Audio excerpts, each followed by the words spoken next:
ഇവിടെ അല്ലടാവേ. ഇവിടെ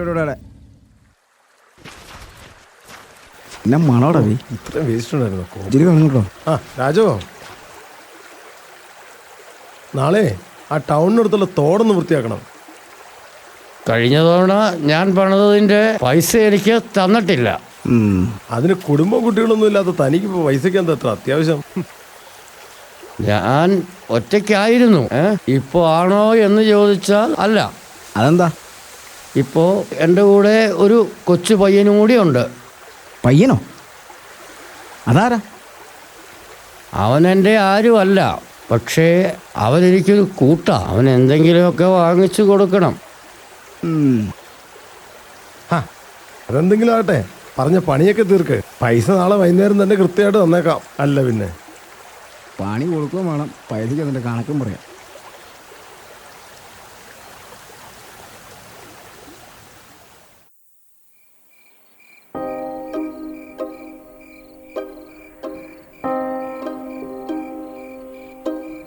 എന്തടാ കുട്ട, മനസ്സിനൊരു വിഷമമൊക്കെ? അണ്ണാ, സ്കൂളൊക്കെ പോണെങ്കിൽ ഒത്തിരി പൈസയാവോ? ആ, പൈസയൊക്കെ വേണം. അതെന്താ, സ്കൂളിൽ പഠിക്കാൻ പോണോ? പക്ഷെ എന്റെ കൈ പൈസ ഇല്ലല്ലോ അണ്ണാ. അയ്യേ, വിഷമിക്കല്ലേ, അണ്ണനില്ലേ. പണിയൊക്കെ എടുത്ത് കുറച്ച് പൈസയൊക്കെ ആയി കഴിയുമ്പോ കൊച്ചിനെ സ്കൂളിൽ വിടാൻ കേട്ടോ.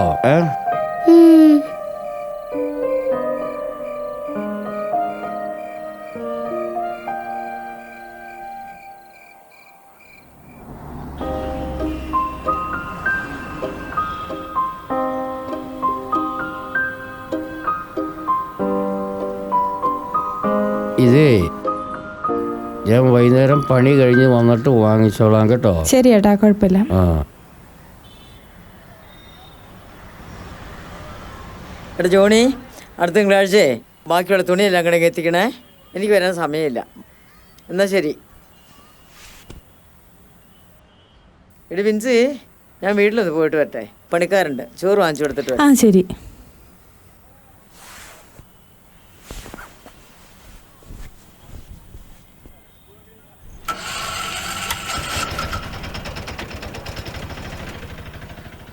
എടാ, ആ ചേച്ചിയില്ലേ? ഏത് ചേച്ചി? നമ്മുടെ ആ തുണിക്കടയിലെ സാലി ചേച്ചി. സാലി ചേച്ചി? ആ ചേച്ചീനെ സമ്മതിക്കണം കേട്ടോ. കെട്ടുകാരും മരിച്ചുപോയി, പിള്ളേരും ഇല്ല, ഒറ്റയ്ക്കൊരു തുണിക്കടയൊക്കെ നോക്കിയെടുത്തെന്ന് പറഞ്ഞാൽ വലിയൊരു കാര്യം തന്നെയല്ലേ. അതുമാത്രമല്ലടാ, സാലി ചേച്ചി എല്ലാ മാസവും അനാഥാലയത്തിലേക്ക് അരിയും സാധനവും എല്ലാം കൊടുക്കുന്നുണ്ട്. ആണോ? എന്നിട്ടിതാരും പറഞ്ഞു കേട്ടില്ലല്ലോ. അതിന് ഈ നാട്ടിൽ പരദൂഷണമല്ലേ ട്രെൻഡ്. നല്ലതൊക്കെ പറയൂടെ, ആർക്കാ സമയം? ആ, അതും ശരിയാടാ. പിന്നെ ഈ വലുത് കൈ ചെന്ന് ഇടതൊക്കെ അറിയില്ലെന്ന് യേശുക്രിസ്തു പറഞ്ഞിട്ടില്ല. പുള്ളിക്കാരി അങ്ങനെ ചെയ്യുന്ന ഒരാളാണ്.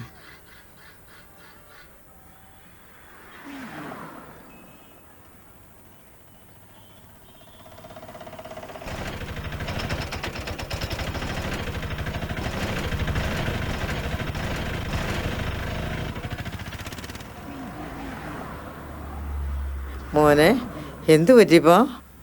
മോന് വിശക്കുന്നുണ്ടോ? വാ, നമുക്ക് എന്തെങ്കിലും കഴിക്കാം.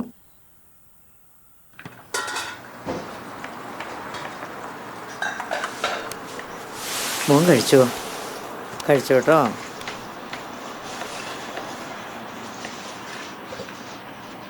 ഞാനിത് കൊണ്ടുപോയിക്കോട്ടെ? അതെന്നാ, ഇപ്പൊ കഴിക്കുന്നില്ലേ?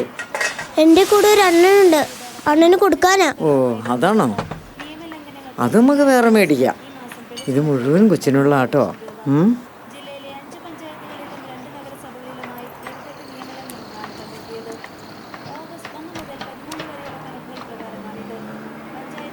ആ മുട്ടയും കൂടെ കഴിക്കുക.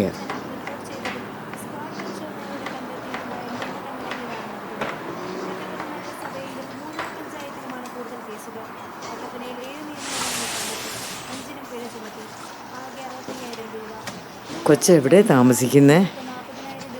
എനിക്ക് വീടില്ല, എനിക്ക് അച്ഛനമ്മേ ഇല്ല. ഞാനൊരു പഴയ കടത്തിനേലാ കിടക്കുന്നേ. അപ്പോ കൂടെയുള്ള അണ്ണനാരാ? രാജണ്ണ. രാജന് ആരും ഇല്ല, ഞങ്ങൾ ഒരുമിച്ച കഴിയുന്നേ. ഈ രാജണ്ണൻ എങ്ങനെയാ, പാവാണോ? രാജന് പാവാ. കുറച്ച് പൈസ ഒക്കെ കിട്ടിയിട്ട് എന്നെ സ്കൂളിൽ വിടാന്നാ പറഞ്ഞേ. ഒഴുക്കിൽപ്പെട്ട് ശുചീകരണ തൊഴിലാളിക്ക് ദാരുണാന്ത്യം. 65-കാരനായ രാജൻ എന്ന ആളാണ് മരിച്ചത്. വിശദാംശങ്ങൾ അനിൽ വർഗീസ് നൽകും. ശാലിനി, പഞ്ചായത്തുകാരുടെ നിർദ്ദേശപ്രകാരമാണ് രാജൻ മാലിന്യങ്ങളൊക്കെ അടിഞ്ഞുകൂടിയ ഈ കനാല് വൃത്തിയാക്കാൻ ഇറങ്ങുന്നത്. ഇടമാലി ടൗണിലൂടെയാണ് ഈ കനാല് കടന്നു പോകുന്നത്. ഇതിലെ മാലിന്യങ്ങൾ അടിഞ്ഞുകൂടി, പ്രത്യേകിച്ച് പ്ലാസ്റ്റിക് മാലിന്യങ്ങളൊക്കെ ഇപ്പോൾ തടസ്സപ്പെട്ട് കിടക്കുന്ന ഒരു അവസ്ഥയിലായിട്ടുണ്ടായിരുന്നു. പഞ്ചായത്തുകാരുടെ വലിയൊരു അനാസ്ഥ ഇതിന് പുള്ളീനെ ഞാൻ എവിടെയോ കണ്ടിട്ടുണ്ട്. മഴയ്ക്ക് മുമ്പേ തന്നെ ഇവിടെ ഏതോ കിടത്തുന്നേ കിടക്കുന്നത് ഞാനും കണ്ടിട്ടുണ്ട്. വീടും കൂടുമൊന്നും ഇല്ലാത്ത ആളാണെന്നാ തോന്നുന്നത്. ആണല്ലേ? ഓ, എന്നാ ബോഡി മെഡിക്കൽ കോളേജിനാ കൊണ്ടുപോകുള്ളൂ. എന്തൊരു കഷ്ടമല്ലേ മനുഷ്യരുടെയൊക്കെ ഒരു അവസ്ഥ. ഇപ്പോൾ രാജന്റെ ബോഡി ഇവിടുന്ന് കണ്ടെടുത്തു. അത് അടുത്തുള്ള ആശുപത്രിയിൽ എത്തിച്ചിരുന്നു. ഇനി അടുത്ത് എന്താണ് മറ്റു കാര്യങ്ങളെന്ന് നമുക്ക് വിവരങ്ങൾ ലഭിച്ചിട്ടില്ല. ലാമ്പി എല്ലാ ദൈവം തള്ളിക്കയറുന്നു കുഞ്ഞാനക്കൊട്ടി, ഇവനൊരു മല്ലൻ, മലയിലെ വീരൻ, മലപെറ്റമ്മേ, ഏലേ ദൈവമേ.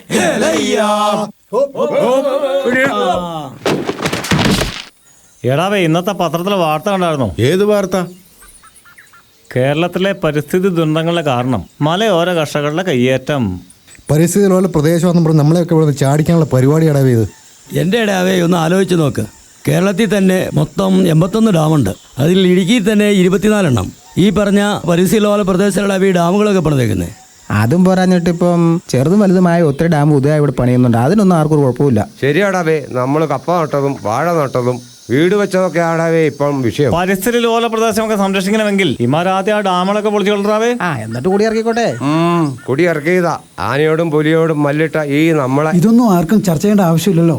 വണ്ട് വരുന്നു, തേൻ കുടിക്കുന്നു, ഉരുളുന്നു, പോകുന്നു. അതാണ് വണ്ട് മാധ്യമം.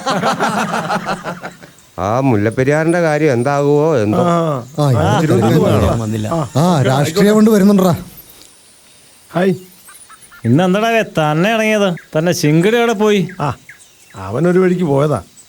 നമ്മുടെ ഓട്ടോക്കാരൻ റോയി ഇന്നലെ ഒരു കാര്യം പറഞ്ഞു. അത് ശരിയാണെന്നൊന്ന് അന്വേഷിക്കാൻ വന്നതാ. റോയി എന്നാ പറഞ്ഞേ? നിങ്ങൾ എവിടെ പോയതാവേ? മണൽ വല്ലവരും വാരുന്നുണ്ടെന്ന് നോക്കാൻ വേണ്ടി പോയതാ. ആ സാരിച്ചേച്ചിയുടെ ഉള്ളിൽ ചെറുക്കൻ കൊച്ചു വന്ന് കയറി എന്ന് പറഞ്ഞു കേട്ടു. ശരിയാണോ? ചെറുക്കൻ കൊച്ചോ? അതറിഞ്ഞില്ലല്ലോ. നിന്നോടാരാ പറഞ്ഞത്? ആളുകൾ ഇങ്ങനെയൊക്കെ പറയുന്നത് കേട്ടു. കുപ്പയും പാട്ടയൊക്കെ പറക്കി നടക്കുന്ന പയ്യനാ. 10-12 വയസ്സ് കാണുമായിരിക്കും. ഈ കാര്യം ഞങ്ങൾക്കൊക്കെ അറിയാവുന്ന ആളാവേ. ആ സാൽച്ചേച്ചി ഒരു കൊച്ചിന് കിടക്കാൻ ഇടം കൊടുത്തു. അതിനിപ്പോ എന്നാ കുഴപ്പം? അതാ പറഞ്ഞത് നിങ്ങൾക്ക് നിയമം അറിയത്തില്ലെന്ന്. എൻ്റെ മോനെ, ഇന്ത്യയിൽ 60 വയസ്സ് കഴിഞ്ഞവർക്ക് ഒരു കൊച്ചിനെ ദത്തെടുക്കാൻ അനുവാദം ഇല്ല. നിനക്കൊന്നും വേറെ ഒരു പണിയില്ലടാ ഷാജി. വേറെ എന്തെല്ലാം കാര്യങ്ങളോട് ചെയ്യാനുണ്ട്? നിന്റെയൊക്കെ ഒരു തൊലിഞ്ഞ നിയമം. നിയമം നിയമത്തിൻ്റെ വഴിക്ക് നടക്കണം. അല്ലാണ്ട് നിങ്ങളെപ്പോലെ സെൻറ്റിമെൻറ്റ്സ് അടിച്ചുകൊണ്ടിരിക്കാൻ എന്നെ കിട്ടത്തില്ല. ഇതിനൊരു തീരുമാനം ഉണ്ടാക്കിയിട്ടുള്ളൂ. ബാക്കി കാര്യം ഇനി ഇവന്മാരോടൊക്കെ പറഞ്ഞിട്ടെന്നാ കാര്യം. ഇവനൊക്കെ പ്രാന്താളാവേ. എടാ സജി, ഞണ്ടിന് എപ്പോഴും കലക്കവെള്ളം തന്നെ ഇഷ്ടം. അവന് ചെളി തിന്നാൻ പതുങ്ങിയിരിക്കുകയും ചെയ്യാം. വണ്ട് മാധ്യമവും ഞണ്ട് രാഷ്ട്രീയം, അതാണ് ഇപ്പോഴത്തെ കേരളത്തിന്റെ അവസ്ഥ. അതും എടുത്തോട്ടോ.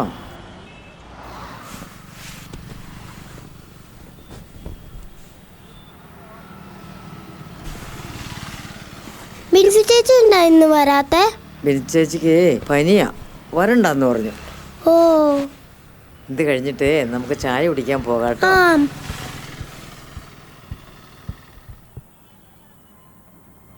ചേച്ചിയെ, ഇതാണോ വന്നേരെ കൊച്ചേ? ഞങ്ങളറിഞ്ഞില്ലല്ലോ. ചേച്ചി, നിയമപരമായിട്ട് ഈ കൊച്ചിനെ ചേച്ചിക്ക് കൂടെ നിർത്താൻ പറ്റത്തില്ല. പിന്നെ ഈ കടയിൽ നിർത്തി ബാലവേലയും വെറുതെ കേസാക്കണോ? എന്ത് കേസ്? നിങ്ങൾ പോയി നിങ്ങളുടെ പണി നോക്ക്. ഞങ്ങൾക്കൊന്നേ പറയാനുള്ളൂ. ഈ കൊച്ചിനെ അനാഥാലയത്തിലേക്ക് മാറ്റാനുള്ള കാര്യങ്ങൾ റെഡിയാക്കിയോ എത്രയും പെട്ടെന്ന്. ബാക്കി എന്തെന്ന് വെച്ചാ ഞങ്ങൾ നോക്കിക്കോളാം. വാടാ പോകാം. എടാ കൊച്ചേ, നീ ഈ ചേച്ചിനെ വയസ്സരാകാലത്ത് കോടതി കയറാനുള്ള പേടിയാണോ? സാരമില്ല കേട്ടോ.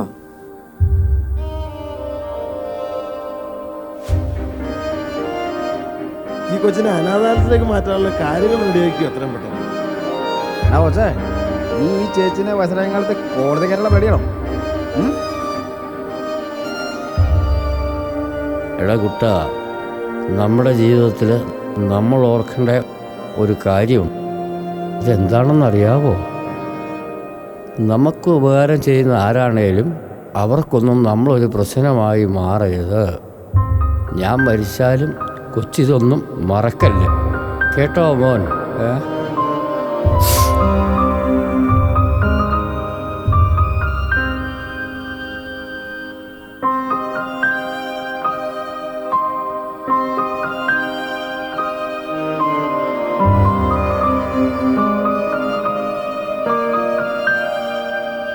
കൊച്ചെന്നെ എഴുന്നേക്കാത്തേ? കൊച്ചേ ഇവിടെ ഇല്ലല്ലോ.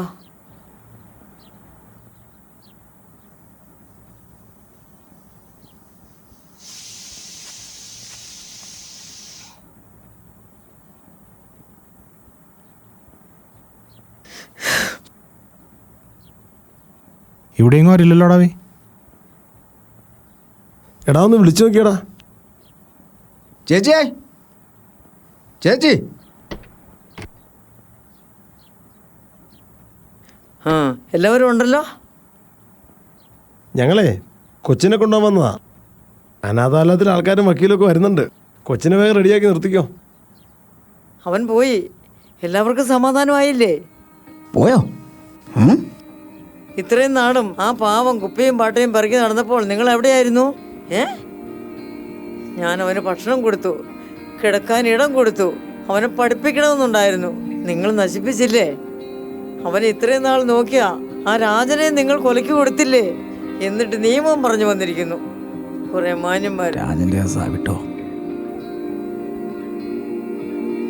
എന്റെ കൊച്ചെവിടെയാണോ പോലും.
ഞാനാരാണെന്നല്ലേ?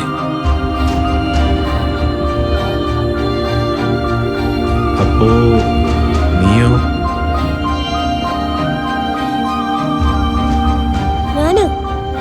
ഞാൻ നാദാനി.